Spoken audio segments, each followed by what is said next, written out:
আসসালামু আলাইকুম। আগামী ত্রয়োদশ জাতীয় সংসদ নির্বাচন বাংলাদেশের রাজনৈতিক ইতিহাসে এক নতুন মাত্রা যোগ করতে যাচ্ছে।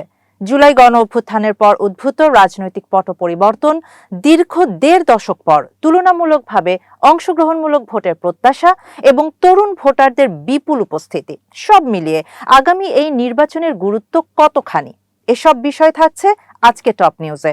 আপনাদের স্বাগত জানাচ্ছি আমি শাহানা জাহান।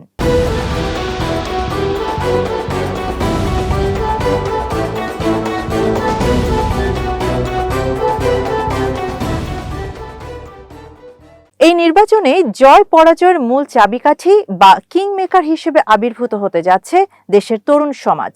নির্বাচন কমিশনের সর্বশেষ তথ্য অনুযায়ী দেশে মোট ভোটার সংখ্যা প্রায় ১২,৭৭,০০,০০০। এর মধ্যে ১৮ থেকে ৩৫ বছর বয়সী তরুণ ভোটার প্রায় ৪.৫ কোটি, যা মোট ভোটারের প্রায় ১/৩। বিশ্লেষকদের মতে এই বিপুল সংখ্যক তরুণ ভোটার যে কোনো আসনের ফলাফল পাল্টে দেওয়ার সক্ষমতা রাখে।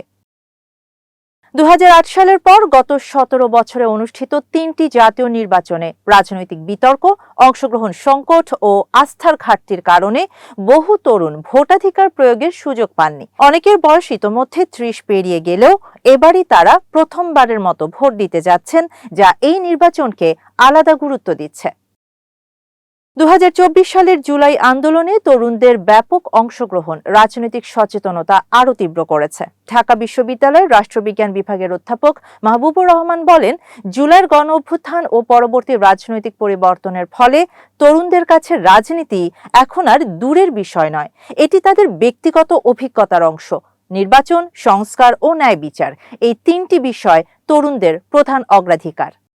সাবেক নির্বাচন কমিশনার জেসমিন তুলি বলেন, তরুণরা প্রার্থী, ইশতেহার ও কর্মসূচি বিচার করে সিদ্ধান্ত নেবে। অনেকেই এখনো চূড়ান্ত সিদ্ধান্তে পৌঁছায়নি, যা নির্বাচনকে আরও অনিশ্চিত ও প্রতিদ্বন্দ্বিতাপূর্ণ করে তুলছে। তরুণ ভোটাররা এবার আবেগের চেয়ে যুক্তিকে বেশি গুরুত্ব দিচ্ছেন। দেশের বিভিন্ন অঞ্চলের ১০ জন তরুণ ভোটারের সাথে কথা বলে উঠে এসেছে তাদের প্রত্যাশার ভিন্ন ভিন্ন দিক।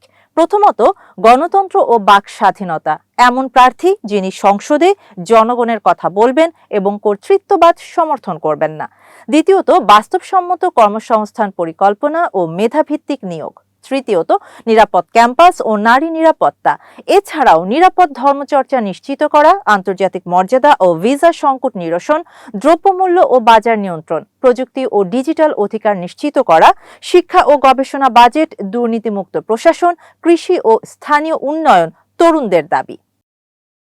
বিশ্লেষকদের মতে বাংলাদেশের তরুণ সমাজ রাজনৈতিকভাবে সচেতন। সোশ্যাল মিডিয়ার কারণে তারা দল ও প্রার্থীদের কর্মকাণ্ড ঘনিষ্ঠভাবে পর্যবেক্ষণ করতে পারছে, ফলে সিদ্ধান্ত গ্রহণ আরও তথ্যভিত্তিক হচ্ছে। প্রথাগত রাজনীতির বাইরে গিয়ে যারা স্বচ্ছতা, সুশাসন ও তারুণ্যের আকাঙ্ক্ষাকে ধারণ করতে পারবে তারাই এগিয়ে থাকবে। সব মিলিয়ে বলা যায়, আগামী ১২ ফেব্রুয়ারি নির্বাচনে জয় পরাজয়ের চাবিকাঠি তরুণ ভোটারদের হাতেই। প্রায় ৪ কোটি তরুণের এই পাওয়ার প্লে দেখার অপেক্ষায় পুরো বাংলাদেশ। শাহানা জাহান, নয়াদিগন্ত।